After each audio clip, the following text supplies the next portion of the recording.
Celui qui entend la voix du maître est capable de marcher sur les eaux comme le maître.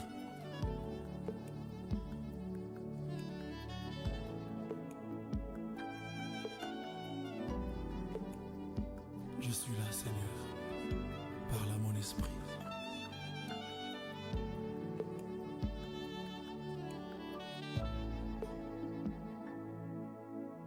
Parle, ton serviteur écoute. Parle, je dépends du son de ta voix. Parle, ton serviteur écoute. Mon cœur est ouvert. Parle, je suis là. Parle, ton serviteur écoute. Parle, je dépends du son de ta voix. Parle, ton serviteur écoute. Mon cœur est ouvert. Parle, je suis là. Ta parole est une lampe à mes pieds, la lumière sur mon sentier. La direction que suit ma vie est tracée par tes oracles. Quand tu parles, Seigneur, le chemin est frayé dans le désert. Mon cœur est ouvert. Parle, je suis là.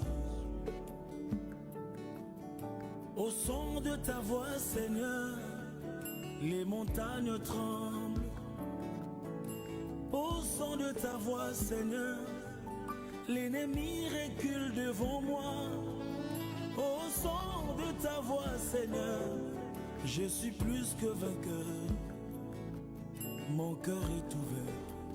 Parle, je suis là. S'il te plaît, Seigneur, parle. Ton serviteur écoute. Parle, je dépends du son de ta voix. Parle, ton serviteur écoute.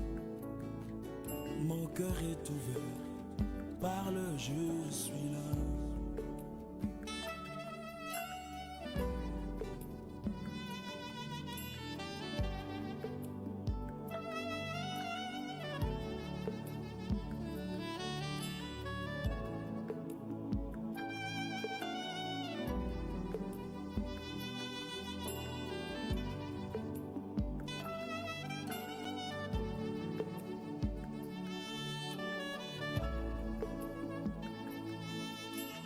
Comme une sémence, elle produit la nature de Dieu en moi.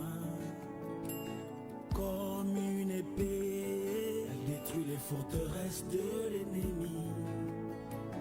Comme une eau pure, elle rafraîchit mon âme et me rassure. Mon cœur est ouvert, parle, je suis là.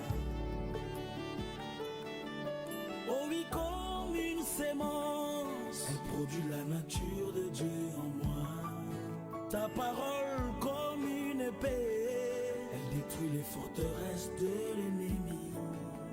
Oh oui, comme une eau pure, elle rafraîchit mon âme et me rassure. Jésus, mon cœur est ouvert. Parle, je suis là. Oh, parle, parle. Oui, parle-moi, Seigneur, je vais entendre serviteur écoute. Pas un pas sans ta parole. Seigneur, parle, parle encore. Instruis-moi, révèle-moi, change-moi. Je dépends du son de ta voix. Montre-moi la direction, le chemin. Parle à mon esprit, Seigneur. Ton serviteur est là. Oui, je veux suivre ta parole. Mon cœur est ouvert. Alléluia. Parle, Jésus. Quand j'ouvrirai ma Bible, que j'entende ta voix. Quand je me lèverai le matin, que j'entende ta voix. Quand je serai en prière seul, que j'entende ta voix. À l'église, à la prédication, que j'entende ta voix. Pendant l'adoration, que j'entende ta voix. Quand je leverai mes yeux vers le ciel, que j'entende ta voix. Je veux t'écouter. Instruis-moi, révèle-moi, parle-moi, change-moi. Je veux t'écouter, Seigneur. Alléluia.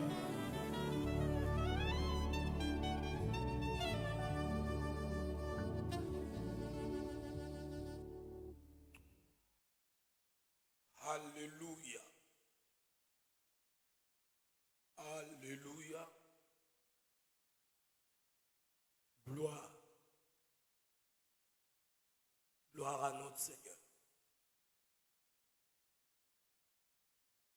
Gloire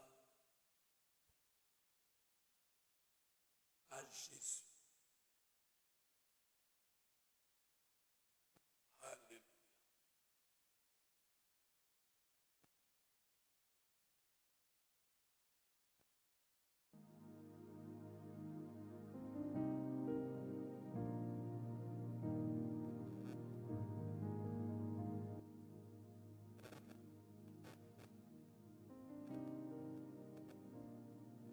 Alléluia.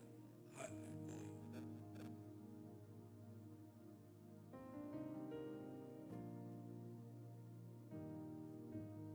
Gloire à notre Seigneur et Sauveur Jésus-Christ.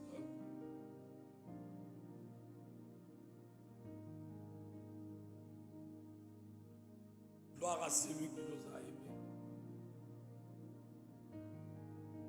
Gloire à celui qui nous a sauvés.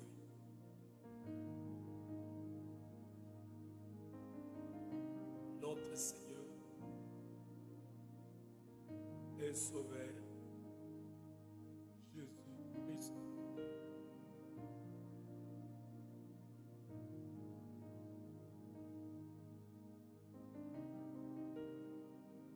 Gloire à l'agneau de Dieu.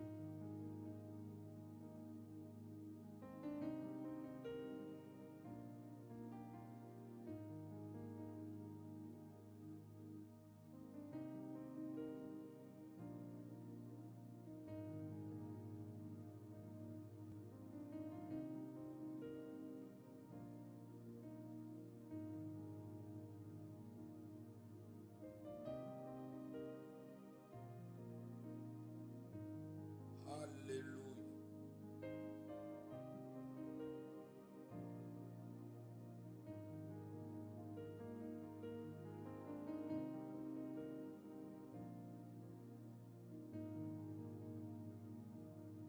Alléluia.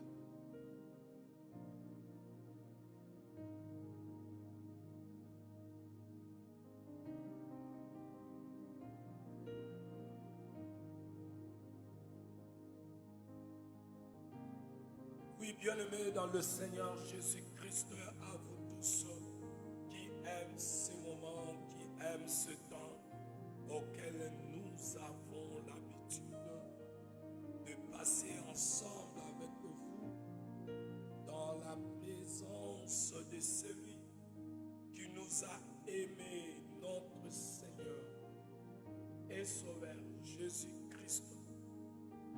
Partagez la bonne nouvelle, l'évangile du royaume, celle qui sauve. Je vous dis shalom. Soyez le bienvenu dans cette émission, le temps de la vérité. Pendant le moment et le temps que vous allez nous suivre,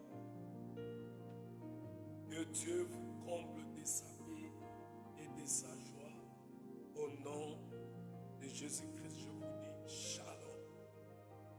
Du début et à la fin de cette émission, que tout l'honneur et la gloire soient rendus à notre Seigneur et Sauveur, Jésus-Christ. Car il nous a créés pour lui et pour sa gloire. Nous disons gloire à Jésus-Christ. Je dis shalom, shalom à tous les bien-aimés qui aiment ce moment, qui aiment ce temps auquel nous avons l'habitude de passer ensemble pour écouter la bonne nouvelle. I welcome you, brother and sister. Comme je l'ai toujours dit, partagez l'émission, car Dieu ne manquera pas de vous faire du bien. Je crois que les sons, ça va. Je crois que les sons, ça va. son, ça va.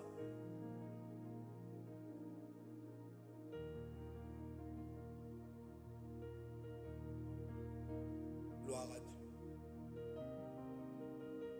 Oui, j'étais en train de dire partager l'émission, car je suis là pour que nous puissions continuer notre marche auquel nous avons l'habitude de faire avec celui qu'on appelle la parole de Dieu.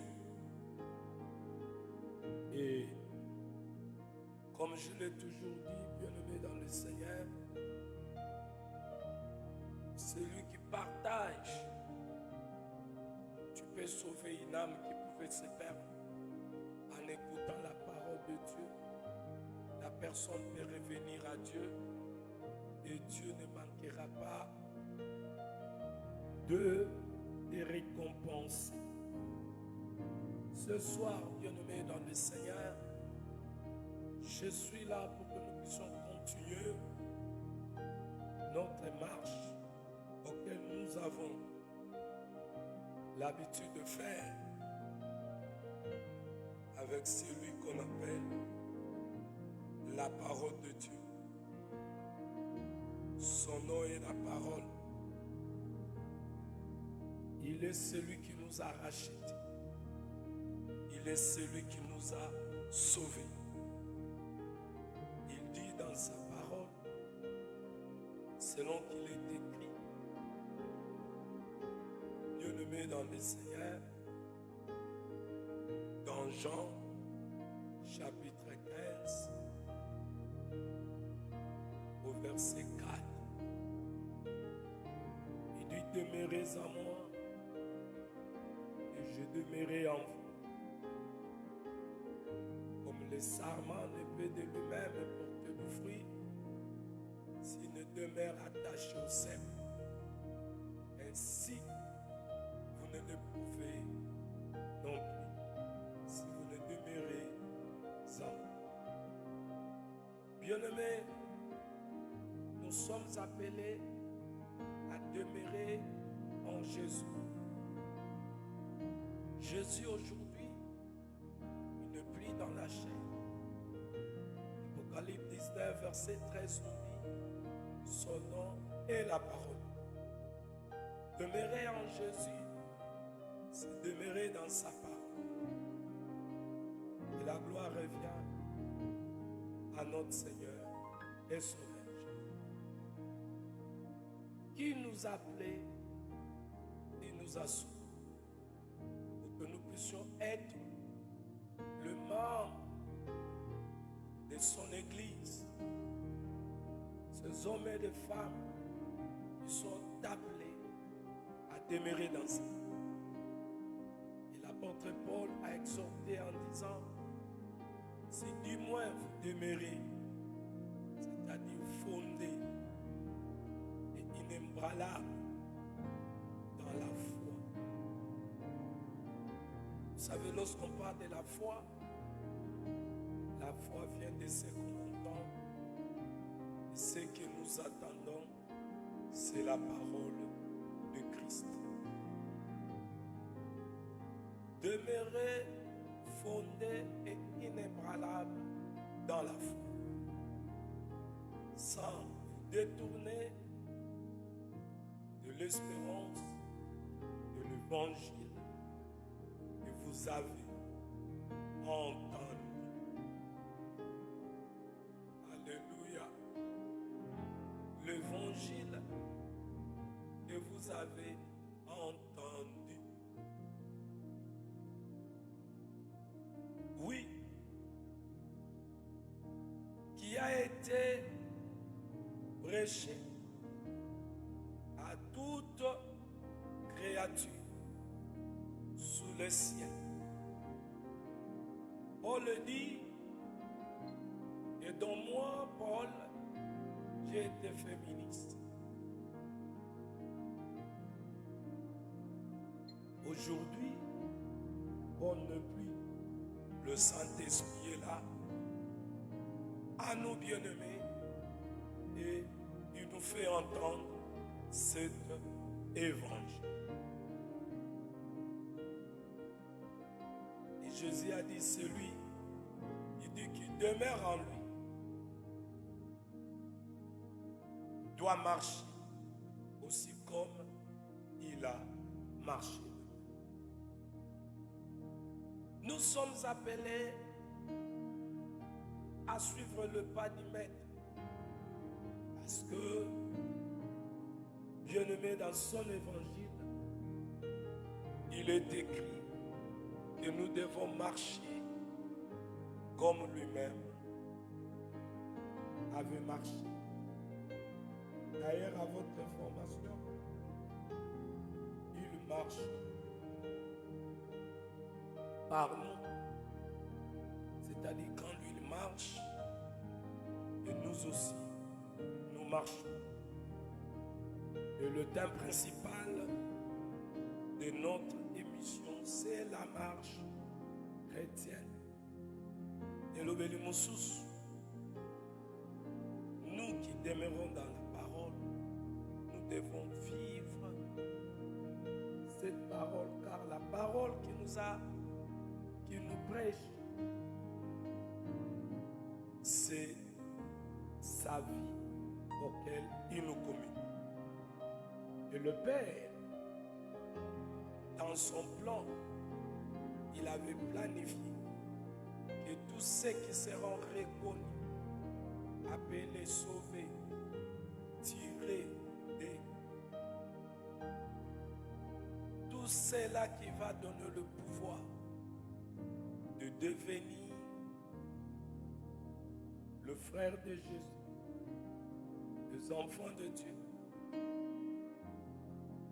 Il les a prédestinés à être semblables à l'image de son Fils. Que son Fils fut le premier-né entre plusieurs frères. Bien-aimés, nous demeurons dans sa parole pour être semblables à lui, car dans sa parole, il nous communique sa vie qu'il a manifestée sur la terre. Voilà pourquoi il nous est avantagé d'être tout autour, bien-aimés, de sa parole, car il a dit que l'homme ne vit pas seulement de ce qu'il mange de sa bouche. L'homme compare, il parlait de lui-même. Jésus, il était 100% homme, 100% Dieu. Dans sa chair, il a mangé. Remarquez, lorsqu'il a parlé à ses disciples dans Jean 4, lorsque le disciple était parti chercher la nourriture, et lui, il devait parler à la femme, il parlait à la femme samaritaine. Il a dit que sa nourriture est de faire la volonté. Là, c'est, bien aimé, la partie de Dieu. Alors nous aussi, comme nous devons porter son image, nous devons lui ressembler. Et cela ne peut pas se faire par notre effort. Voilà pourquoi il a choisi lui-même de venir à nous pour, bien aimer, nous faire vivre sa vie. Et nous croyons en demeurant en lui, nous allons être semblables à lui. Gloire soit rendue à notre Seigneur Jésus-Christ. Je dis shalom à ma fille Mireille de Lys. À partir de Johannesburg, shalom à toi, sois le bienvenu dans cette émission, le temps de la vérité. Pendant le temps et le moment que vous allez nous suivre dans cette émission, que Dieu vous comble de sa paix et de sa joie. Au nom de Jésus-Christ, je te dis shalom. Sans plus tarder, nous continuons. sommes en train de parler de notre sous-thème, l'obéissance. Et nous sommes dans Hébreux chapitre 11. Nous sommes au verset 34, je crois. Hébreux chapitre 11, au verset 34. Donc 32 à 34. Là, nous parlons des prophètes. Pourquoi nous sommes là? Parce que là, on nous donne, bien aimé, le modèle des hommes qui ont marché par la foi. Et dans cela, on dit Malabango, Babengi Bango Balo, Balongaki Bitumba, Balongaki Satana, Balongaki Momekano, parce que Bazali na kondima oyo, bien aimé dans ça. Et tout le monde la kondima wana. Est-ce que c'est comparable na kondimo tozana yango? To oyo ozana yango? Et kota la kondima na ba. Hébreux chapitre 11. Alors on a versé 32, 34 et l'Obami. Et que dirais-je encore? Car le temps me manquerait pour parler de Gédéon, de Barak, de Samson, de Jephthé, de David, de Samuel et des prophètes. Par la foi vaincurent le royaume, exercèrent la justice, obtinrent des promesses, fermèrent la gueule des lions, et tenirent la puissance du feu, échappèrent aux tranchants de l'épée, guérirent de leurs maladies, furent vaillants à la guerre, mirent en fuite des armées étrangères. Des femmes recouvertes, je répète, mirent en fuite des armées étrangères. Je m'arrête. L'auteur de cette épître, parce que cette épître a déjà combattu. Et quand Batali, bien aimé caractère, a écrit, on a compris que c'était Paul. Oeza Lolenge et comme il y a Paul. Alors, Yokanenga Zolo, il a parlé de ces hommes au banana verset 1. Au batambolaki na kondima na Nzambe, pe Nzamba mimoni saki pe munene na Nzambe tasamaki na bavi na ba. Awa na tranda lobi na lobasuni, on a zozanga temps ya kotanda bango nyonso. À Gédéon, à Barak, à Samson, à Jephthé, David, Samuel et les prophètes. Alors nous avons, par la grâce de Dieu, reçu le temps Yapo Lobelabango. Ndagi, pour consulter ma livre pour les Olobela, bien-aimés dans le Seigneur, Natina Nabango. Alors, Chaki, Gédéon, Barak, Samson, Abraham, à Joseph, à Monyoswana, à Jephthé, David, Samuel, nous avons là-bas prophètes. Or, les prophètes, Baza Batoyo, Zame Aponaki, Oyo, Nandiana Bango, Dieu parlait à son peuple.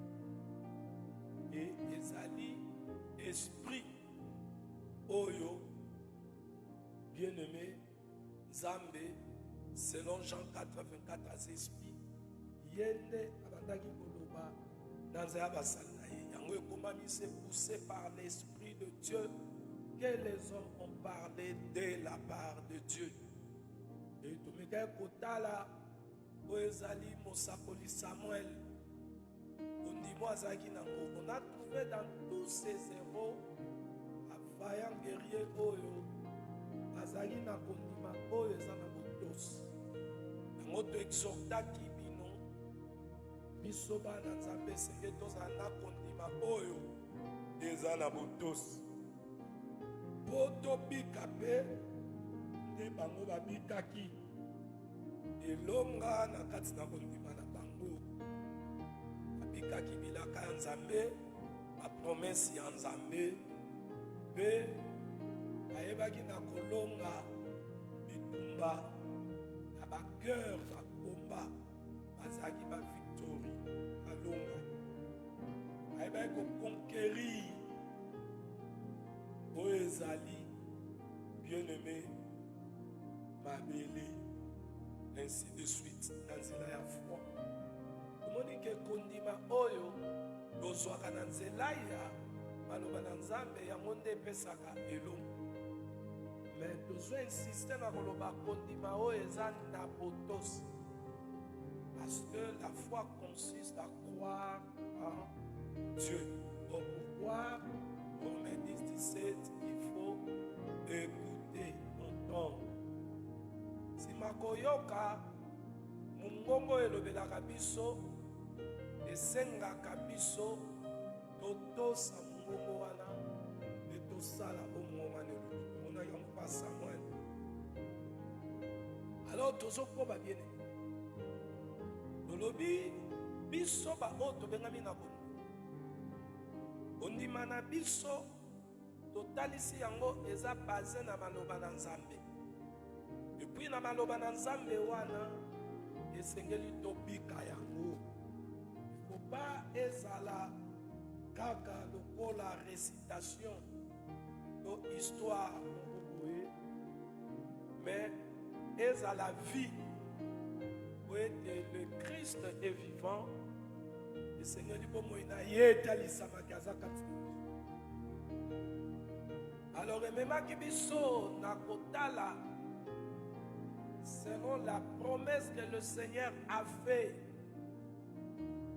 wana esengelaki amata na Jean 14 azoyebisa bayekoli il est avantageux que je manaye azolaka bango ke bisika ye fo azala biso mpe fo tozala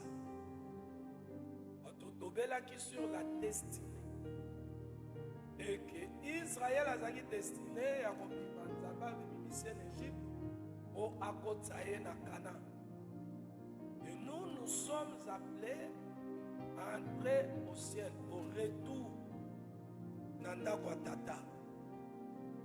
Alors tolobi pendant que le Seigneur avait promis qu'il reviendra nous prendre tozana na sena moi tosa la marche na ye parce que azo conduire biso ndenge a conduisaki Israël totalisaki ete quand l'Éternel a pris la résolution ya kolibérer bana Israël na Égypte asundole bango na désert. Il s'est mis lui-même devant comme le guide parfait. Agidaki bango vers destinée. Et celui-là est devenu notre Dieu. Hébreux 13, verset 8. Yewana akangoli pa bikisi biso, abimisi biso. Bien aimé na kati ya monde oyo na système. Oyo kangaki biso na bomo ya masumu. Abengi biso ba mise à part atie biso pembe. Ye moko ye wana azokamba biso destination vers le lieu où il est parti préparer. Mais lokola nanu tomatite parce que ce lieu est le lieu céleste. Nous allons naser tozotambola pona ko mata. Tolobaki tamboli wana eza le roi ya Israël te pour ça marche biso lobaki otambo na nkolo elingo bakobika maloba na ye andaki etwana se na moi tozobika maloba na ye alaki mpe ke baoyo bakobika maloba na ye bakozala bato na esengo bakozala bato na esengo mpe bakobika bilaka na ye na kati ya bilaka na ye tozwaki moko Pierre atuna Yesu Mark 10:28 totiki nyonso tozolanda yo na retour tokozwa nini tiki bandako ba Yesu ayebisi ye soki botiki nyonso mpona nga mpona sango malamu boyeba ete bandake bwana se na moya okozwa mpe okozwa na se na moya ocentri avec persécution et likolo bokonzi ya likolo eza kuna bato biso na kati ya marche na se na moi oyo mundimi moko te Christ moko ta koloba ke yazana besoin te ya kobika promesse.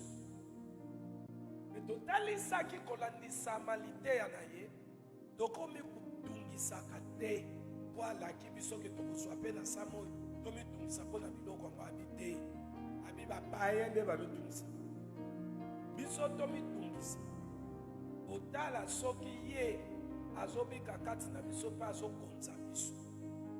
Alors oyo etikali ya se ya moi eza matabisi ekolanda biso yango tolobaki mingi tala soki aza na bomoi na yo soki ozotambola na ye ozobika bomoi na ye le reste akopesa ne biso po ngai oyo nazali liboso na bino lokola instrument nazali nga moko témoignage nasengaka biloko wana te ye alobi en toutes choses faites connaître vos besoins natalisaka ye besoin et arépondaka sans kutu ya kolelalela ya komatela ngo bango mokende kolela so ndeni non mais au contraire nalelaka nde mpo na ntina ya royaume c'est-à-dire nalukisaka po eza spirituel.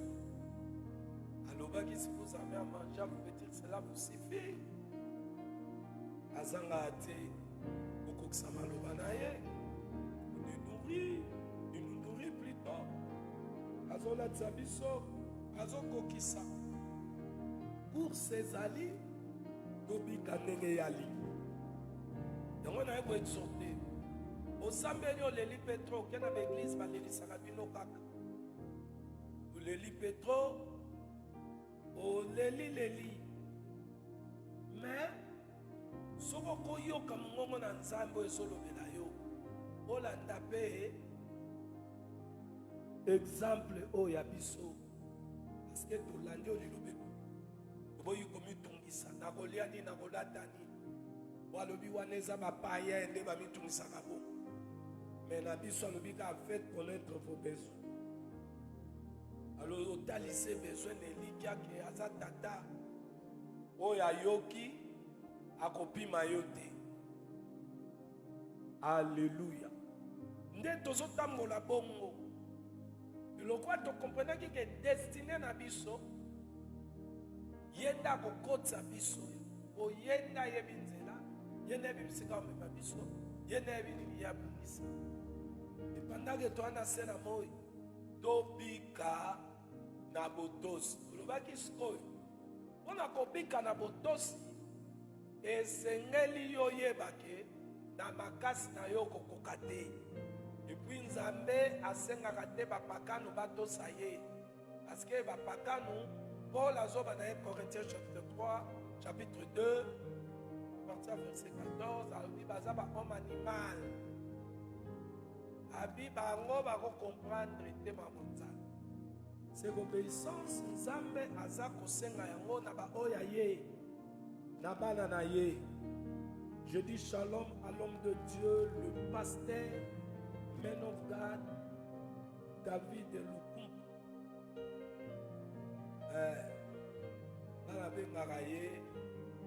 La génération de Moïse. Bato banalisa biloko mokili. Ndenge bilobi Moïse atalaki bomengo ya Égypte pamba. Parce que alingaki na ye akumbana ekulusu alanda nkolo. Oui. A préféré nos propres. Alors, eza na génération na biso, toyebani biso na biso, bilengo balingi Yesu, basela Yesu na droiture.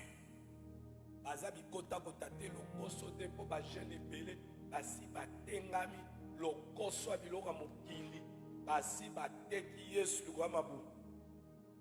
Mais dans mon a solo la man of God, le pasteur David Lukumbu tozo partage. Zotala bato balinga nzambe. Tali bisika uti, utali vina ye, umoni ke non. Osoki ba o wana bazanga na batata lowa ba pasteur David. ambassadeur. Et yé, abika le roi mon ambassadeur dit. Le roi mon a beau linguayer ce côté. Mais t'as là-bas où aller. Le corso. Basalia bapumo. Balandi banani batata na bango. Nous benga ba génération Moïse. Amoni déjà na pour un roi makam. Alors va maîtriser mokili ko bansa. Amo Moïse tia zo tambola na selanza. Ane loko suna mokili ko penguse. Pour amoni déjà vivre déjà. Yana mutu moko na mokili alobaki. Il faut respecter les gens qui ont vécu. Eh, bande, nous avons vaincu sur cette terre. Il n'y a rien. Et comme ça, il y a un moment où Zambako a quoi qui sont partout pour vivre sans trahir rien. Parce que les gens ont mon côté et ils ont calamité madame. Oh il va être Tobika en Égypte. Et on a un peu danger. Mais na kati ya vie wana kutumilelo na bashaka. Kembo songa na nkolo Yesu. Men of God, God bless you. A témoigner ka muntu tango ana bon. Ngala o kalanga kilo te o témoigner ba ninga. O ba mi yo ka kilo mitali bino. Okufaka na likundu na bino mo. Ouais, quand quelqu'un de votre génération au monde n'a pas osé lanza. C'est mais il faut témoigner. Pour témoigner, batata otoye, oh batamoli, bazotambola bafina bango, mobulu, to témoigner bango toye vivant. Yo zo témoigner foi, ya tata moko yebi ete o mona regala. Nanina, soki na TV. Mon peuple périt, faut il manque la connaissance. Mais le peuple ensemble a péri. Bon, le Saint-Esprit est là pour donner la connaissance. Autrefois, il fallait appuyer la qui bangope connaissance. Bobiso le lope tobik. Bien aimé, Tolobi, ça m'a raté. Moupaka nous botos. Quand nous parlons de l'obéissance, nous avons sortir à Balanza. Genzambo tosa là.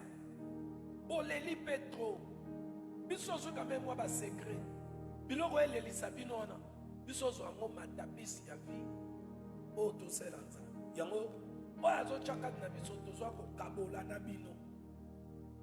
Que changer pe lo lenge no ko lukela nzambe. Oko bando luka nzambe te ozo tambola bulu yeke.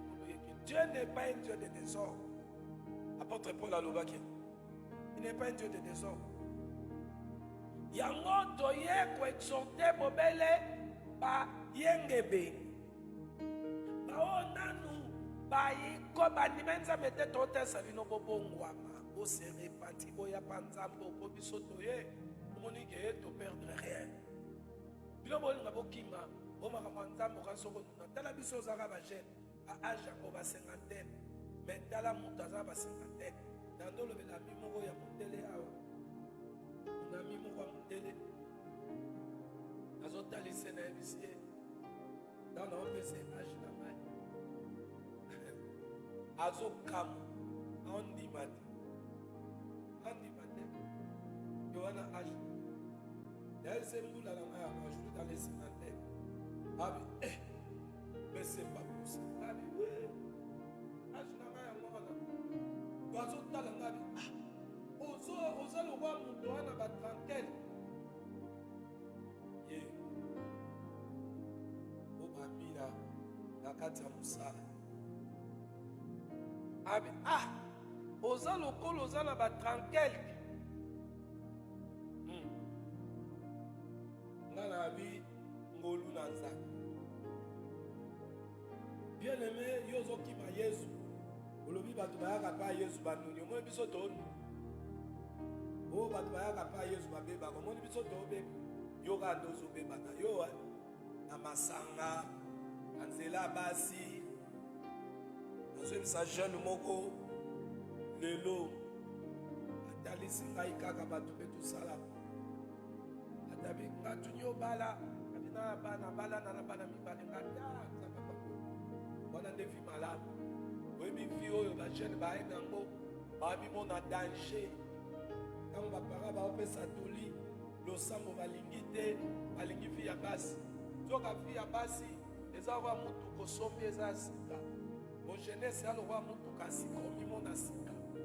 Zoka mutu kezaka ndeko zo tambola zo sale perdre pe kisika na yango. Bolenge pe ofia mesure jeune omi pesi na basanga na basi. Salomo alobaki lia mela na yo. Salo kosala meba na suka nzambe akobenga yo. Okolega na jugement. Mais na kobika na bolenge na esprit wana ozapizaka nzoto. Ozo perdre oyo ezali bopikiliki na bokundu bwa nzoto. Tango okoma na moma ya mariage de ba jeune oyo bakoma le roi bine bimi mopepe be atoboka kala. Conséquence na mabala baokoka te. Ale mwasi yo bali akovandela wana nekeko mpe tokomi bao bakangami na nzambe te milimo mpe ezolamu. Conséquence mwasi na yo akotrishe okomi kolela ndumba yo moko kindumba no utiango yango ekomi so faibla elembisani mukongo ekoma ya batata mibimba olemba na yo deja yango wana liloba nzambe zo ba jeune yoyebi ke la jeunesse c'est l'aurore mais nzambe aza na posa opesa bomo enepana biso oyo topesi bomo epa nkolo toperveni tala moto ba cinquantaine tande na oluku tala bapaster david tala biso bilenge oyo tokabi bomoi na nkolo toperdre nini toperdre ka vi ya masumu vi ya milangwa wana toperdre mais toganye vi ya bosembo vi ya kimia na Yesu Christ. Oh, gloire à Jésus. Gloire à Jésus Christ. Gloire à l'agneau de Dieu. Gloire à celui qui nous a délivrés. Il nous a sauvés. Il nous a appelés. Il nous a rachetés. Il nous a mis à part. Et nous lui appartenons. Gloire à Jésus. Bien-aimé ton lobby. Attention ton lobby là. Ça va le dans mon abana. Parce qu'un jour, Jésus a dit, pourquoi m'appelez-tu Seigneur, Seigneur, si vous ne faites pas ce que je vous dis? Dans Jean chapitre 15, verset 7, à l'Obiboé, bien-aimé dans le Seigneur. Jean 15, verset 7, à Zolobabou. Alors, si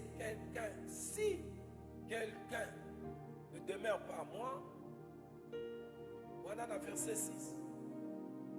Il est jeté dehors. Aujourd'hui, demeurant, je dis, c'est demeurer dans sa parole parce qu'aujourd'hui, Jésus est la parole.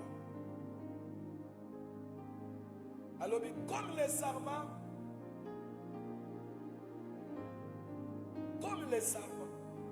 et ils sèchent, puis on ramasse les sarments. On les jette au feu et ils brillent sec. Si vous demeurez en moi et que mes paroles demeurent en vous, demandez ce que vous voudrez et cela vous sera accordé. Ici vous voyez, avant de demander ce que vous voudrez, pour que cela vous soit accordé, il y a une condition qui est donnée. C'est de demeurer en lui et dans sa parole. Vous voyez?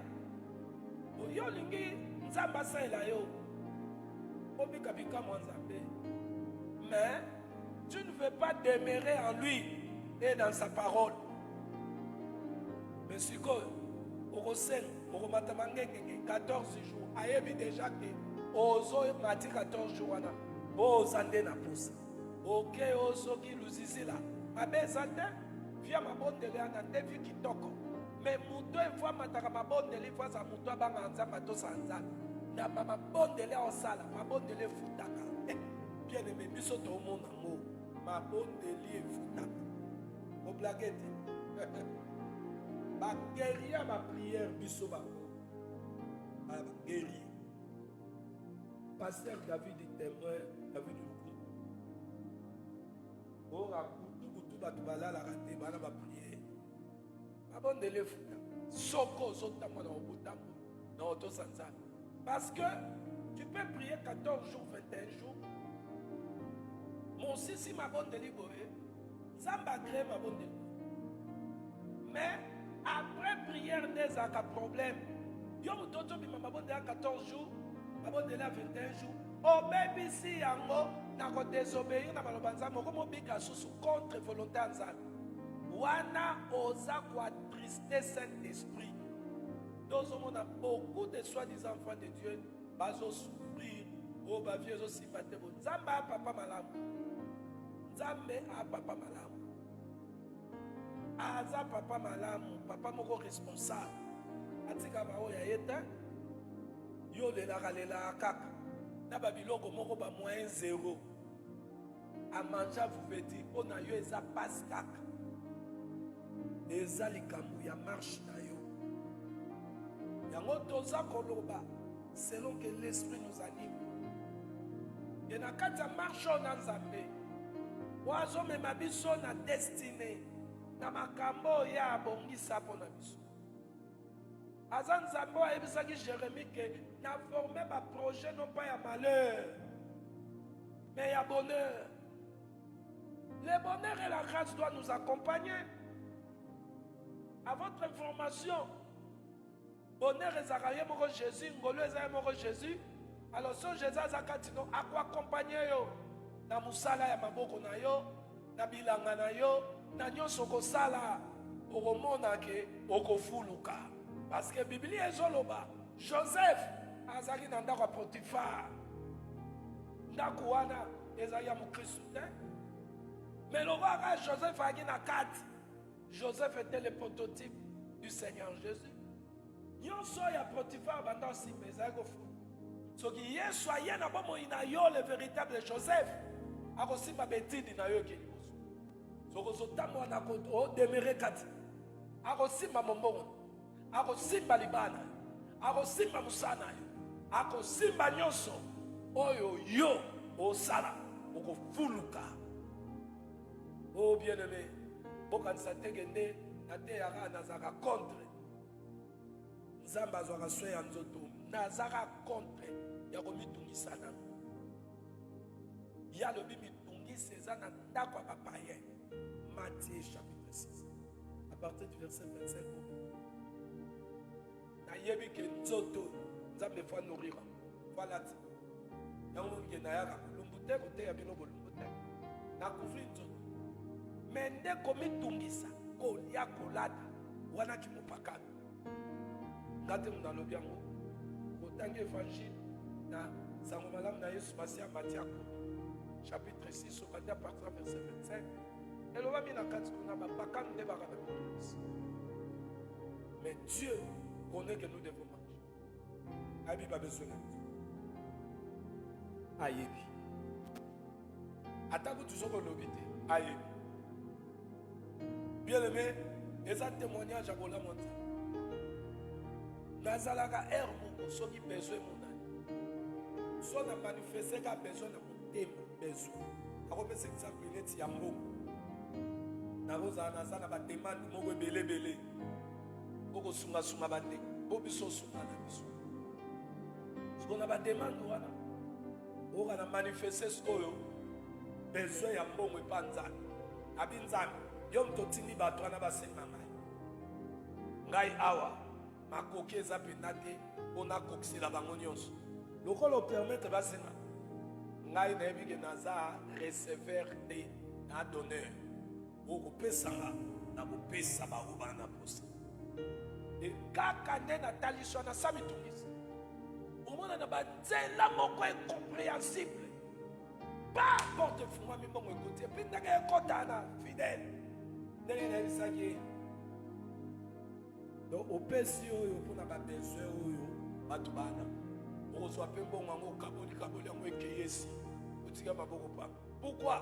Bonga moko na lona na mutu na salaka l'intendance na intendant ya ba biasi misanga. Le roi l'unique éthiopien auprès de la reine d'Éthiopie. Ngasikoyo entanda donyo so achana maposhi na ngana bike sana ngo yanga te moma wa ko donner nga pesa na sui na pesa yango ntango napesaka na likanisi bazongiselanga te moto na apesaka yebise nzambe moto aprendre soin pesa ye nde lokumu obosani ye te na vina po soki obosani ye bikuke ekangami.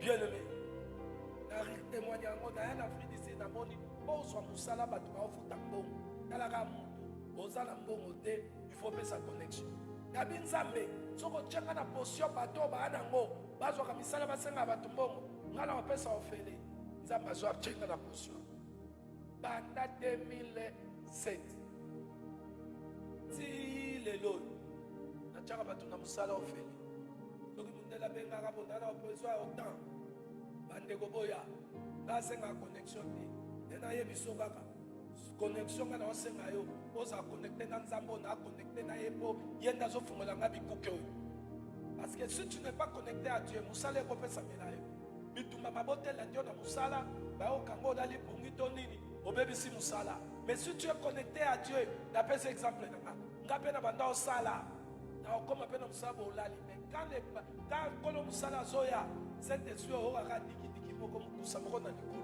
olamuki yo ozoka mokusa okanisaka fo kwanza otala bobosa koti na sai na viva biloko wana. Donc le Saint-Esprit c'est lui qui me réveillé ando gardelenga sai atikanga mpe na pema mwana ye mpo na arobote nga na race de Caïn te na race d'Abel. Abel na Caïn bandosala mosala ekese okuna bilanga kata bilanga na sango okuna mobateli bibwele soki moi mpe beti aki ata na santi te apemi. Donc Abel atravaka na ngolu Caïn atravaka na motoki malédiction makasi na ye alors nga na mitia deya naaka na nga rasa Caïn te atravaka na repo na ngolu. Donc nzambe azotika opolani mwa poki me ntango mokonzi angaya atyodi molimo santa atyo dikidiki loko eloko moko esala mokusa olamukaki loko okwanza me okokoa te mpo olamuki okwanzi me obe nabeta mwa tour obetaka mwa tour kobosa oko kobosa mono mystique me mutono na kanda ozonala te oyo aza robo aza nde nzoka nalalaka na ngai ezaka nde molimo santa olomisanga mpe nayebisa ye boye ntango nzambe aye kopuse so akomi camarade nde frère likolo évangile oyo nayebiso moninga nzambe ata na mosala wana ye moto abatela yango tyaka bana nzambe na mosala yo okolela te otango bango basambe ya nzambe na bango abatela bango misala na bango yo mpe bakomprano ezofana abi amen yango apesa mato.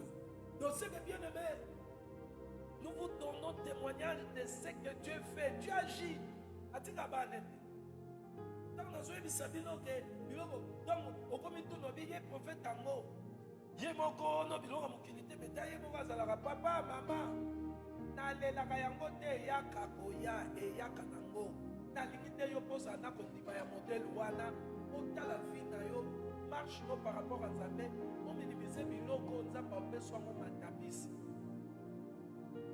toza na kongo wana okei mpa mama atekaka nguba nayeba sumba kwa kongo te franc congolais libanga nguba o 50 franc siko yo oza 50 franc oyo kosomba nguba oyo kowela matabisi te siko okomi opesi mama nguba 50 franc ozo oblige ye mama nguba alinga tyelo libanga ya nguba na yo yo ozoboya olingi nanu libanga te yo ozoyebisa ebanda na matabisi batyaka nanu monta ya mbongo oza nango. Donc tozwi kondima lesali pour notre âme lokola âme eza nao na nzoto nzambe aogeri âme akosokipe mpe na nzoto nde loko tolingaka tolakisa yo contrairement na diabulu yaki pa âme te obible ezoba Jésus il est le gardien de nos âmes azali aza bishop ya ba âme na biso mais basala diabulu wana bango mama âme te nzoto nde topesaki ndakisa baproblème ezalaka baproblème ya bapo oke pa dermatologue atali koabi te eza problème ya makila asa examen bamoniki problème oyo ya biloko esala na po ya makila bapeso antibiotique Vous n'avez pas docteur Mobo, après ce cas, pour moi, vous ne pouvez pas. Et ça n'a rien. Vous n'avez pas maté, il faut passer en Ezala. Il y a un souci, il y a un souci en Zoto. Il y a un problème, il y a un sang. Il faut qu'il y ait des changements du sang. Il faut que mourir. Il y a makila na Yesu ezakati. Obo moyo wana lelo. Eza liloba. Oyo phobika. Eko si ça, ma problème nyonso anzo. Moi sobo moya nzambe côté si ça ma problème anzo. Bo moya nzambe ezaki manifester na mwana e. Alors sobo ya bi mwana ezake mwana ayo tikelo ayo ko personne bo moya nzambe. Sobo moyo wana esilisaka ba problème ya nzoto. Ma problème à chômage. Ma problème à maladie. Ma problème à nyonso yobi ya babitumba. Bomo ya nzambe esilisaka. Alors bien aimé tozoloba ke botosi nzambe azosenga yango te na bapakana. Na bapakana osenga bango kaka bandimela ye babongwama. Me botosi osenga ngo na bana na ye. Etolobi sko botosi nzambe. Okokoka te kotosa nzambe. Tokendaki kotala Israël oyo nzambe asengaki ye botosi avant biso. Deutéronome 28. Ayebi se sobo otosi malobala. Ojongo na msala tala. Donc nzambe asengaki Israël botosi. Israël azanga opese botosi. Olobi nyonso te. Parce que na Romain 11, Paul Hotel sake eteni ya bana Israël. Nzambe ayebaki kolandisa ba prophétie oyo ebimena munoko n'Esaïe. Oyo andirsisaki bana Israël eteni oyo baza na durcissement po biso tobika selon Paul azo révéla ngo na Romain 11. Mais donc koti wana totala soki bango batosaki te eloni ezanga yeba yango tokoti na Deutéronome chapitre 29. Dans Deutéronome chapitre 29, on dit que verset 4, Moïse après qu'on ça le discours, Moïse en Israël, pour rappeler Bango, Nzambe, l'alliance Nzambe, et puis, Azum Maloba, dans verset 4, Azum Bango, Bino Bana Israël, malgré Bilo Rognon, Sobomo, Nzamba Sali d'Égypte, miracle, O Asali, Yon Sobomoni, mais qui n'ont les loyaux, ça maintenant a perçu de monter, maté, misoté, matoi. Est-ce que pendant que Moïse parle, pendant l'obéla, monter, matoi, miso, le organe, il y a un autre physique, là pendant l'obéla. D'autant ici que non, il ne parlait pas des organes physiques, parce que Bazaki n'a pas d'eau. Vous direz, miso, dans mon thème. Mais maintenant, il y a des choses Moïse avant de kolobela, misoni ni na motema. Tant qu'on considère les prophètes, on considère Esaïe, on considère Ézéchiel, on considère les prophètes, on considère qui.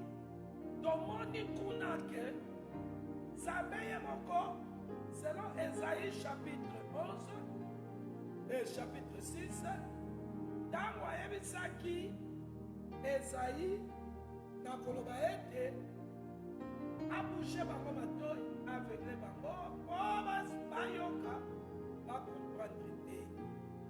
De peur que babika, basa converti, basa guéri. Vous comprenez? Donc, Zambé, donc, faut rappeler la bango matoi, Esaïe pour basa converti te, basa la guéri te. Parce que si basa converti, basa guéri, Baba Kanazame Moyenza Baya et Panabiso, la nation païenne Ezaki.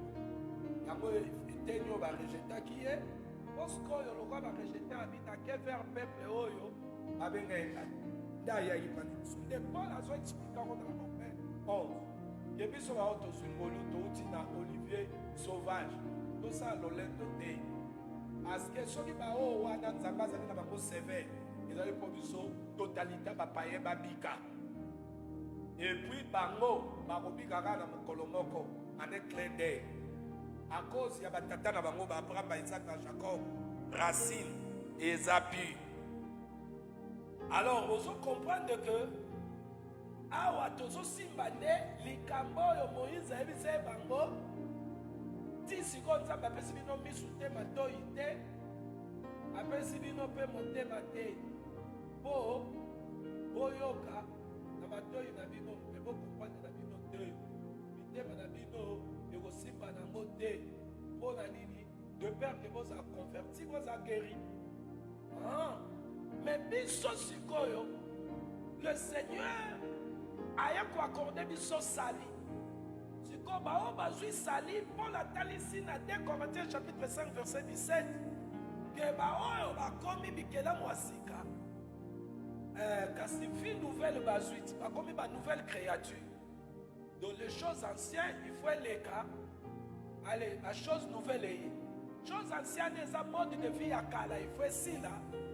Chose nouveau est un mode de vie ya oya koti kati na biso akoye la biso de vie na ye le Christ Jésus.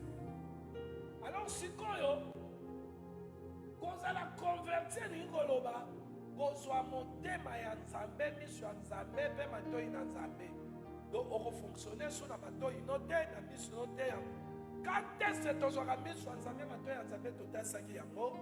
C'est lorsque nous croyons au Seigneur Jésus-Christ. Après ce que nous avons comme banaye, aye le roi Molimo Santo au vent de la biso. Tout à l'heure que le Saint-Esprit oiseau au kota. Apocalypse chapitre 3 verset 20.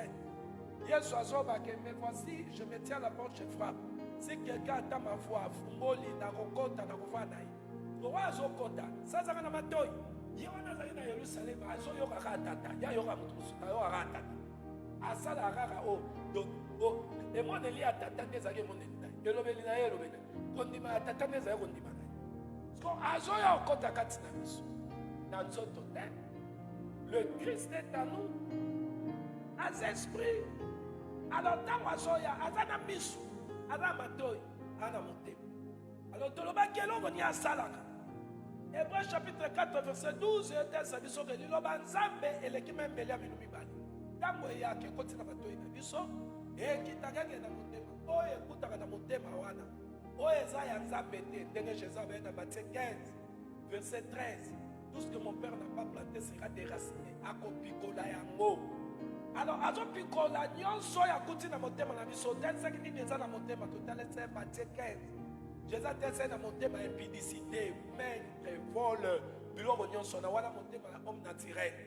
Maintenant, quand lui il vient, la parole, le Christ, le Seigneur, quand il entre, fait son entrée, à cause de la moussalo tolobaki tango akotaki na tempelo, afiakolaki fimbo asokoli tempelo, tout ce qu'il a fait ça, c'était pour montrer que bino batubo comme à tempelo nanga, c'est que je trouverai en vous nako déraciné yango, donc nako beta fimbo dans l'évangile ya Yesu, et ça le rappelle au roi fimbo.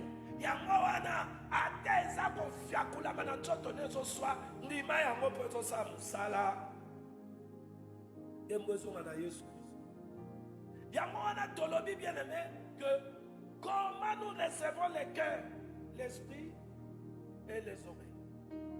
C'est lorsque nous nimeli Yesu apesi biso bokonzi tokomi bana ye et bien aimé dans le Seigneur ye wana akomi Kovanda de Bibelobi. Et savez-vous pas que votre corps est le temple du Saint-Esprit? Tango akoti, aza na misune, aza matoi nae, aza na motema nae. Donc il va plus nous laisser fonctionner dans motema na biso ya kimomoto. Donc fonctionner dans matoi na biso ya kimomoto na biso. Donc c'est-à-dire na mode ya kala ya vie. Donc il faut expliquer. Selon que l'Esprit nous a animés au talisaït. Lorsque le Seigneur a zo talisa motema, peut-être c'est rôle à motema, peut-être c'est rôle à misu et yamatoi. Léon n'avait pas reçu ça na misu. Vous devez savoir, aussi le prophète Ézéchiel. Aussi le prophète Ézéchiel, Ézéchiel a talisa qui que chapitre 11. Nalisa kolito na maloba to na promesse na oyo Yahweh alobaki akosala à cause ya mitema ya bana Israël ezaki makasi. Alobi, je leur donnerai un même cœur. Je mettrai en vous un esprit nouveau. Alors, j'ôterai de leur corps les cœurs de pierre. Et je leur donnerai un cœur de chair. Afin qu'ils suivent mes ordonnances. Donc, ici que Botosi, oyo nzamba sengaki Israël, ezaka na ba ordonnance na ye Deutéronome 28. Ba ordonnance, ba loi. Mais tout le monde dit que bakoka otosango te parce que bazanga mitema, bazanga bisu, bazanga matui. Alors Yahweh azoloba akopesa bango motema ya nsuli, akolongola ya mabanga, apesa bango motema oyo eza ya nsuli. D'accord. Akolongola motema ya mabanga. Alobi akopesa bango molimo ya sika. Voilà. Tosimbaki wana totambolaki totalisi, bien-aimé dans le Seigneur, que il y aura très bien. Awa. Que elaka na Nzambe yango wana, bien-aimé, tomoni bantoma babikaki pe. Peut-être que batikalaki na Jérusalem. Dans mon kolo ayeko apesi bango elaka ya molimo mosantu esengelaki akite na bango etango bazwaki molimo ya sika me tala aba bazwa molimo ya sika bayambaki nanu oyo ezali liloba oyo ezali mai oyo esengelaki esukola bango nanu otasaki quand Jésus abetaki filmu na ntango abengani do asukoli ntango et a déclaré sikoyo ma maison sera appelée une maison de prière. Asalaki ango bisika lokwa wenze adimona bazwa ko saka. Mais tango abengani badimona sokoli ndako ekomi propre, dabi ndako ekomi ndako prier. Faut y avoir prière. Nous ne savons pas prier. C'est le Saint-Esprit qui met à nous le souffle d'exploit. L'intercède pour nous. Donc, remarquez que après que sokola, ndako ekomi propre aller tata ou aza Saint-Esprit azokota ya ova moni avana bisika bosotoki do lilobe yaka osala lavement et bisika lilobe koti limami essaye lavement Saint-Esprit aya koti afandi wa parce qu'on a quoi à la peine vous voyez alors totali ça qui bien aimé on a dit ça mama et tozoloba totali saki que na oyo eloba maki na Ezekiel moni Nzambe akokisaki yango. Quand Jésus est venu, il est venu accomplir ce qui a été dit par le prophète. Il n'est pas venu abolir, mais ayende ko kokisa. Yesu ayi ko kokisa mai eloba maki. Et tomoni nakati ya bantoma vi wana bazwaki yango sko awa tolobi nini tolobi bo nakati sikoyo ya destinée na marche na biso vers notre destinée tokoki kotambola te na Nzambe tokota na destinée sans botosi. Oh, bilaka, ma promesse à Nzambe, awa nase, yon eza na kati ya schéma destiné. Vous voyez? Parce que vous remarquerez que Israël, dans Nzamba zo kambaye na désert, Israël, dans soka yebaka ke na chemin na ye ya destiné, Nzamba bongisa epe bakozanga maya kopesa bango, bakozanga biloko kopesa bango, anga murmuré. Mais biso bibelobi makambo ne komami pona litangisi na biso. Donc, l'isolo est comme le pédagogue pour nous amener à Christ. Vous voyez? Parce que biso lelo, nous avons ignoré. Donc, il y a une marche vers la destinée. Et ça, la makambo Nzamba préparé. Pendant que nous avons samo itito que nos kota bokonzali kolo. Et ça, na bilaka o efotobika. Mais botobika efotosana botos. Ah, tolobaki. botosi eza na bomo ya moto aza converti. Alors total ça qui lolenga moto a converti akomaka na matoi ya Nzambe, yokeli ya Nzambe, endimeli ya Nzambe. Voyez, total ça qui Yesu aye na tomba Lazare. Tango Yesu aye na tomba Lazare, azani na kondima ke tata yokaka ye. Apanikaki nete. Abi tata na yebi ke yo yoka nomba meso na asambela po bato bantinga tina nga bayo. Wazo pesa lilaki. Alors bien aimé, awa tolobaki boy. Tolobi na kati ya marche. Otosa na Nzambe wazo mema biso na destiné na biso. Ya ayebi nzela, ya ayebi nyonso ya bongisi pona biso. À votre information, bien aimé dans le Seigneur, na mutu oyo botosi ekobima kati ne eza kaka oyo akonaître aza converti. Esaïe obaki rend insensible le cœur de ses peuples, endurcit ses oreilles et bouche-lui les yeux. Vous qui ne voient point, de ses yeux n'entendent point, de ses oreilles ne comprennent point, de son cœur ne se convertissent point et ne soient point guéris. Donc mutu oyo aza converti te à cause azotanga Nzambe na monoko.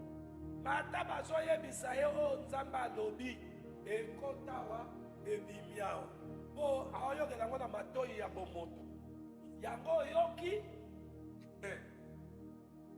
na basakoli. Esaïe je crois alobaki esengeli abi ngai na bana oyo opesi ngai toza basili bapesa. Akei lisusu alobi ke afungoli litoi na ngai mpo nayoka ndenge un disciple akoyo. Donc Nzambe soki afungoli litoi na yo te, oyo bien aimé oyokela na litoi na ye nyonso oyo koyoka ndenge azolobela biso ekokotwa ebimia. Kaka bao baza converti, oyo bao baza converti etalisama baza na matoi ya koyoka Nzambe, ya kondimela Nzambe, baza nemoneli ya Nzambe. Voyez, yango tolobelaki bien aimé dans les Seigneurs. Totalisi ke na kati ya marche na Nzambe yo po verifiaka soki ozalaka na motema ya Nzambe, soki oza na eyokeli ya Nzambe, soki oza mpe nemoneli ya Nzambe te. Lelo nazobakisa tolobela sur les yeux miso oyo eza ya mosuni te. Oyebi ke ntango Yesu ayaki azoloba na bayuda so bolobi ke boomona seke boobika te. Soki emoneli nini yana ndolo abenga bango baaveugle me bato bakomona bacouleur bakomona biloko. Mais il parlait par rapport ya miso efale bazwa o bazangaki bango banda komimona lokwa baza na miso na bango bomoto ana matoi abenga bango basourd, abenga bango baaveugle, baincrédule. Omoni parce que ye moko ayebi malobani atiaki na monoko Esaïe chapitre 6 nde tolobelaki un cœur rôle na yango eza pour comprendre tangaki les oreilles pour entendre, des yeux pour voir, des oreilles pour entendre. Alors lorsque total saki que bien aimé que tango bana Israël abimisi bango en Égypte, Zamba banda otambusa bango vers destiné na bango, vers la terre promise. Cependant que certains ne sont pas arrivés à la destination car ils n'avaient pas reçu le cœur de Dieu et ses yeux et ses oreilles aux ezali spirituels.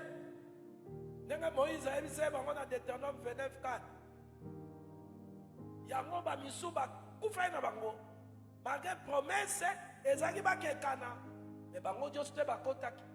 Eza bo basukai na nzela, bo basukai na nzela siko basukai Po nzambe wa bando tamsa bango azo baba oyoke te. Ba ondima kutu te. Bagi mate mitema ya mabanga. Al Moïse. Malobo Moïse alobaki ekoksami po ezali lisa. Alors aujourd'hui encore, Dieu nous appelle à marcher vers notre destinée céleste. Et dans le chemin de la destinée, il y a des promesses, des choses que nous devons vivre. Mais pour vivre cela, nous devons écouter Dieu. Oh, celui qui peut écouter Dieu, il a converti. Oh, il a converti, il a sali. Il a matoi, il a mis. Les Saint-Esprit est à lui pour nous convaincre. Vous voyez?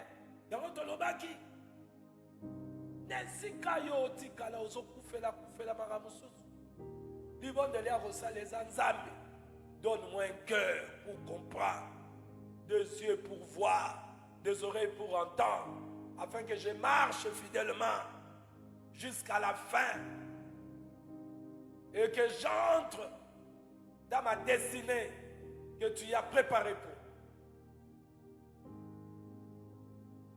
Notre destinée, c'est le ciel.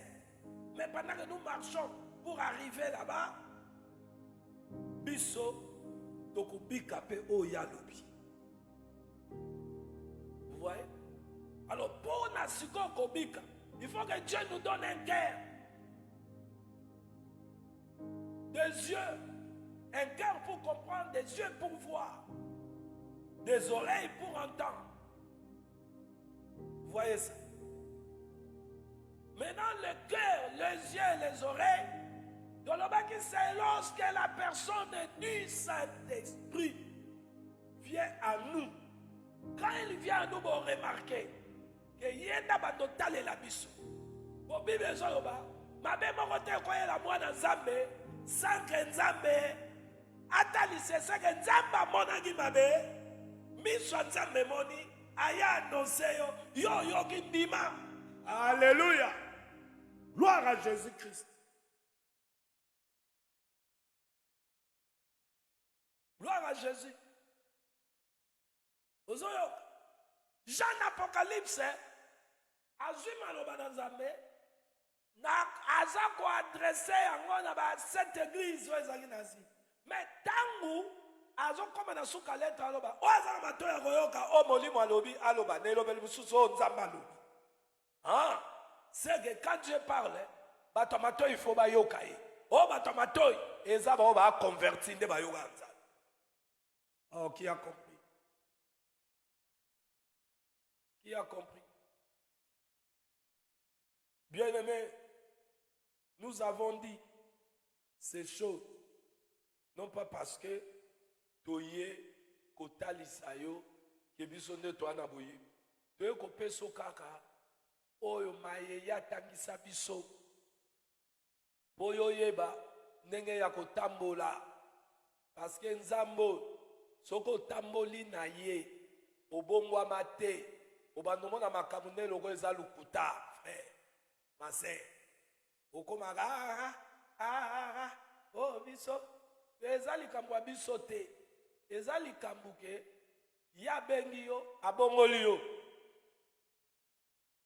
Alléluia. Kemona Yesu Christ. Kona yango, Tolobaki Awabo. Miso, Ezali, Emoneli ya Nzambe. Nezaï 55 azoba. Banzana bineza banzana. Makanisa bineza makanisa. Bavwana bineza bavwana. Omoni biso batu toane moneli na biso. Mais il faut y banzambe pas à moneli na yi. Oh Dieu est esprit. Yango faut na miso molimo. Wana senga discernement. Alléluia. Kemwezonga na nzambe na bomo. Esenga discernement. Bien aimé, biso za na ndenge mutu za na ndenge na mona maka. Remarquez l'homme à mon amakam, à sa façon de voir des choses. Quand nzamba bi façon na biso à mon amakambuan. Ne biso to mona na makambuan. Eza ndenge ya mona na raté. Tu ya za na ndenge na ye, azomona seke nzambe wana ale kotika biso te tomimonelaka makambo na ndenge na biso mpo tokomona contrairement ya volonté na ye.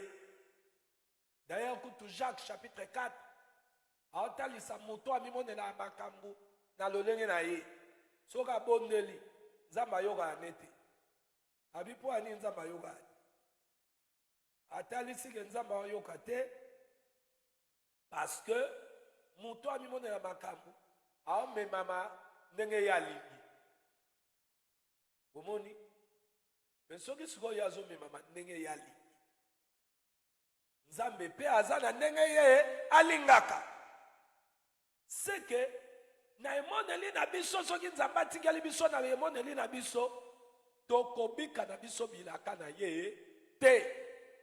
Yango liloba na nzambe eyaka kobongola emoneli na biso po biso tozwa emoneli ya nzambe na makambu. Voyez? Lorsque okomi kodiscerner volonté ya nzambe, okomi kosaisir emoneli ya nzambe, bien aimé ozwi miso ya nzambe, okotambola susu lokola aveugle te. Bayuda bakomprenaki te emoneli ya nzambe par rapport na mayoyo ya bando yebisa bango na oyo bango bazoloba azotala bango babe tala bato baveugle bakomprenre bango bazoloba te. Oh bien-aimé dans le Seigneur, nzambe aza na emoneli na ye yo okoya te ondimeli nzambe olingo omema nzambe na emoneli na yo yo ozomona ke mpo okota libala efo balanga mosa mondele to bonga efo ebongaka na États-Unis. Qui te dit que yo fo bongaka na États-Unis to fo ke no bongaka na Canada wana emoneli na yo na ndenge ya bomoto. Est-ce que vous comprenez? Emoneli ya nzambe ezali bien aimé la révélation ya makambo ya bongisa. Parce que yo okoki koyebisa nzambe te makambo yo oyebite okoyebise. Tala kaka Israël azoyebisa Moïse. Oh Moïse, yo kutu est-ce que na Égypte kuna est-ce que basimetiere ezalaki te po tokufi tokundama kuna toya kokufela est-ce que nzambe ntango ye asalaki plan asalaki plan mpo bango baya kokufela kuna donc bazalaki na bango na emoneli ya nzambe te bayebaki te maye nzambe abongisaki mpo na bango. Alors bien aimé dans le Seigneur boyoka tolobi mutu oyo aza converti aza oyo azwi miso ya nzambe mato ya nzambe motema, c'est-à-dire le Saint-Esprit est venu habiter en lui abanda otambola sous selon emoneli nete non pas selon son cœur. Le Saint-Esprit qui est en lui abanda tala kaka musala osala na liloba eza plus que mbela minu mibale ezokota ezokabola basentima motema ya mutu jetire mwele et ça travaille na kati ezokabola biso na basentima na biso bemoneli na biso bapassion badésir. C'est l'œuvre du Saint-Esprit ensemble ça. Soki osali mabe abi aconvaincre yo ke yo osali mabe ti efo tubela mabe wana efo elongwa kati yango Yesu abaki sans mon esprit vous ne pouvez rien faire. C'est-à-dire mutu aza na Saint-Esprit te akotosa nzambe te. Sans mon esprit vous ne pouvez rien faire. Dans aujourd'hui Saint-Esprit, tu as reçu la personne divine. Le Christ est là pour nous conduire.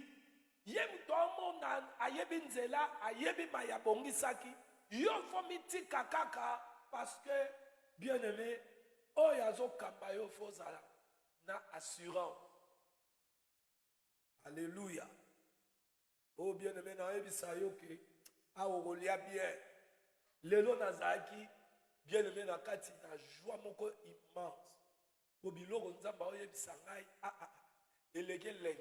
Na partage on a mis muso pasteur nigérien, pasteur na limotika ngate na bifona ke na bondela. Nabana, bongo na kota na bongsa na sambela na zota émission. Azo kotika ngate nabi na ko sale fort na ko teya pe na anglais. Na ko tindela bino pe bato anglophone. Abi non o ba révélation makasi bon abi voilà.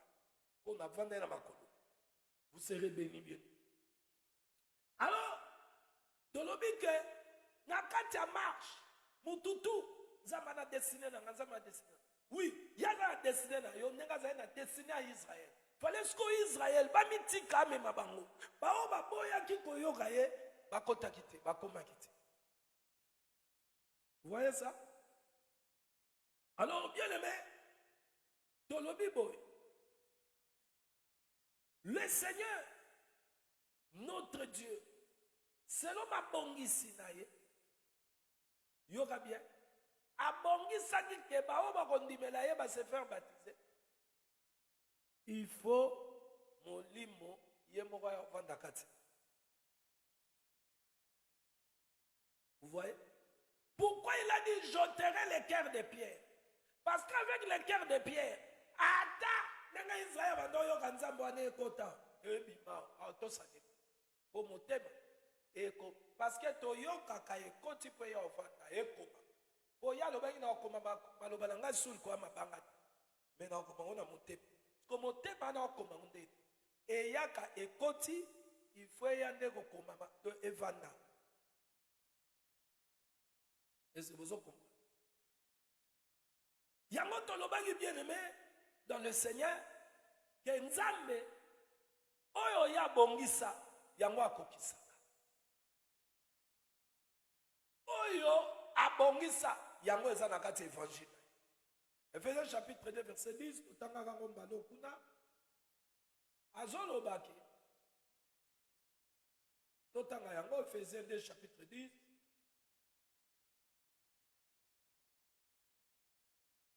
Car nous sommes son ouvrage. Je m'en dis, son ouvrage, c'est-à-dire sa propre œuvre ou sa fabrication, ayant été créé en Jésus-Christ pour de bonnes œuvres que Dieu a préparées d'avance, afin que nous les pratiquions. C'est-à-dire quoi? De bonnes œuvres que nous devons pratiquer. Vivant la bonne vie qu'il a prévue et pour laquelle il nous a préparés à vivre. Mais tous autres, n'est-ce pas? Na liteya na ye, na maloba na ye. Donc c'est que la parole de Dieu, elle vient nous sanctifier. Jean 17. La parole de Dieu est la vérité. Il a prié en disant au Père, sanctifiez-les par ta parole, car ta parole est la vérité. Donc, bien aimé, nous devons comprendre que moi, dans Nzambe, pour la telle sanctification, que le Dieu de paix vous sanctifie tout votre être, corps, âme, esprit.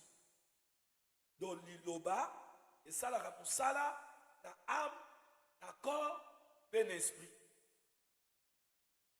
Vous voyez? L'ilobesa ramusala, la âme, la corps, et l'esprit. La parole de Dieu, l'enseignement de notre Seigneur Jésus, sanctifie. Il a dit sanctifiez-les par la vérité. Ta parole est la vérité. Alors, la parole purifie nos cœurs et nous prépare pour le retour de Jésus-Christ. C'est-à-dire, Yangonde est préparé pour notre destin. Parce que parole wana toyoka. Toyoka. Totosa. Elingo bato bika. Mais totali ge bato saka. Ezabo baza converti. Quand est-ce que tu as converti?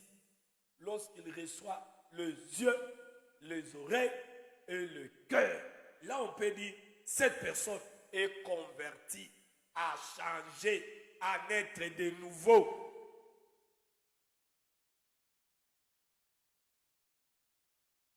Eza batoyo bayoka kabi o mongo wanza bebo discerner voir nzambe na weza nzambe.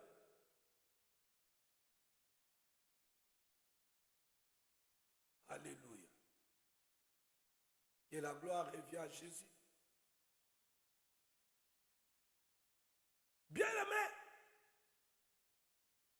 c'est-à-dire quoi? Regardez, tolobaki nani akomona nzambe, nani akomona nzambe, nani akomona nzambe, nani akomona nkolo na mapata. Eza ba oyo baza na mitema oyo pe epetolami, bao bazwi motema ya tata. Oui.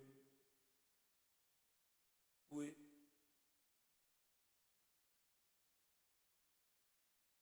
La Bible dit ceux qui ont les cœurs purs verront Dieu. Regardez, dans Ézéchiel Nzambalaki, après Sabango, motema yasika, molimo yasika. Et puis, comme un peuple, bah, remonte dans Nzambe là-bas. Dans Matthieu chapitre 5, verset 8. Ézéchiel Totangaki 11, verset 19. Tomoni, bah, qui verront Dieu. Ceux qui ont le cœur pur, car ils verront Dieu. Matthieu 5, 8. Beaucoup d'animaux collés sur la mapata, et ça, bayo, bazui cœur. Le cœur pur, et ça, cœur, ça purifié par l'eau de la parole. Ephésiens 5, 26.